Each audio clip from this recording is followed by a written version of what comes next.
नमस्कार, काम की न्यूज़ चैनल में आपका स्वागत है। आज हम बात करेंगे उस खबर की जिसका इंतजार प्रदेश का हर युवा, हर गृहिणी और हर कर्मचारी कर रहा है। अगले महीने मुख्यमंत्री भजनलाल शर्मा अपनी सरकार का तीसरा और अब तक का सबसे बड़ा बजट पेश करने जा रही है। विशेषज्ञों का मानना है कि इस बार बजट का साइज 20% तक बढ़ सकता है, लेकिन सवाल यह है कि क्या इस भारी भरकम बजट के बीच आम आदमी की जेब को राहत मिलेगी? क्या पेट्रोल सस्ता होगा और क्या युवाओं को वो नौकरियां मिलेंगी जिनका वादा किया गया था?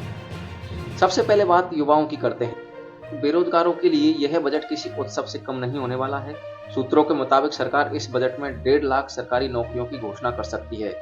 सबसे ज्यादा नौकरियां शिक्षा विभाग में मिलने वाली हैं। इसके साथ ही पुलिस, चिकित्सा, जलदाय, वन विभाग, पीडब्ल्यूडी और कृषि विभाग में भी भर्तियों की झड़ी लगेगी। सरकार का विजन 5 साल में 4 लाख नौकरियां देने का है, जिसमें से करीब 1.12 लाख की प्रक्रिया पहले ही शुरू हो चुकी है।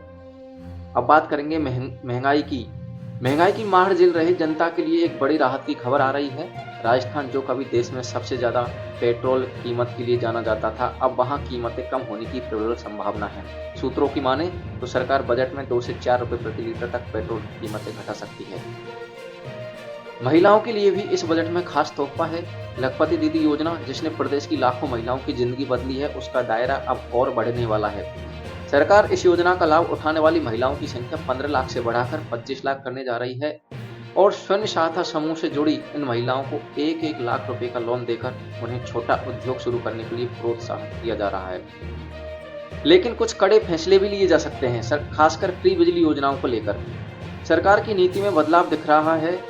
जिन लोगों ने सोलर पैनल के लिए सब्सिडी ली है, उनकी 100 यूनिट फ्री बिजली बंद की जा सकती है। सरकार का मानना है कि सोलर पैनल से उपभोक्ता खुद बिजली बनाएंगे, जिससे सरकार पर सब्सिडी का दोहरा बोझ कम होगा। अब बात करते हैं प्रदेश की रफ्तार की। पिछले बजट में सरकार ने 9 ग्रीनफील्ड एक्सप्रेसवे की घोषणा की थी, लेकिन अब तक जमीन पर काम शुरू नहीं हो पाया है। इस बजट में इनके लिए भारी बजट आवंटित किया जाएगा। सबसे पहले 181 किलोमीटर लंबे कोटपुतली किशनगढ़ एक्सप्रेसवे पर काम शुरू होगा और दूसरे नंबर पर राम जल सेतु परियोजना। 17 जिलों की प्यास बुझाने के लिए इस प्रोजेक्ट पर सरकार का विशेष फोकस रहेगा। लेकिन क्या ये सब इतना आसान है? आंकड़ों की तस्वीर थोड़ी डरावनी भी है। राजस्थान आज भारी कर्ज के नीचे दबा हुआ है। प्रदेश पर कुल 7.3 लाख करोड़ का कर्ज है, यानी राजस्थान के हर व्यक्ति पर आज करीब 1 लाख रुपए का कर्ज है। सरकार की कमाई का 80% हिस्सा केवल वेतन, पेंशन और ब्याज चुकाने में चला जाता है। विकास कार्यों के लिए बहुत कम पैसा बचता है। हालांकि बाड़मेर रिफाइनरी से प्रोडक्शन शुरू होने और टैक्स रेवेन्यू में 17% की बढ़ोतरी में सरकार को उम्मीदें हैं। अब बात करते हैं सरकारी कर्मचारियों की। केंद्र सरकार द्वारा 8वें वेतन आयोग के गठन की खबरों के बीच राजस्थान के कर्मचारी भी आशान्वित हैं। बजट में राज्य सरकार अपने स्टेट पे कमीशन के गठन का संकेत दे सकती है, जिससे वेतन और पेंशन की नई दरें तय हो सकती है। तो साफ है, भजनलाल सरकार का यह बजट राहत और रफ्तार का मेल होने वाला है। एक तरफ कर्ज की चुनौती तो दूसरी तरफ विकास का सपना।